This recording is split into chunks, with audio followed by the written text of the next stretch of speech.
اور جس کو اللہ گمراہ رہنے دے اسے کوئی ہدایت دینے والا نہیں، اور جس کو اللہ ہدایت دے اس کو کوئی گمراہ کرنے والا نہیں۔ کیا اللہ عزت والا بدلہ لینے والا نہیں ہے؟ اور اگر تم ان سے پوچھو کہ آسمانوں اور زمین کو کس نے پیدا کیا تو کہہ دیں گے کہ اللہ نے۔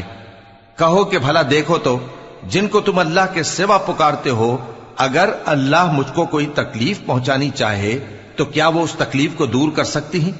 یا اگر وہ مجھ پر مہربانی کرنا چاہے تو کیا وہ اس کی مہربانی کو روک سکتے ہیں؟ کہہ دو کہ مجھے اللہ ہی کافی ہے، بھروسہ رکھنے والے اسی پر بھروسہ رکھتے ہیں۔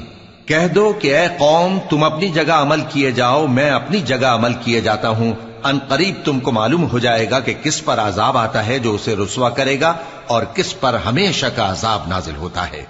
ہم نے تم پر یہ کتاب لوگوں کی ہدایت کے لیے سچائی کے ساتھ نازل کی ہے، تو جو شخص ہدایت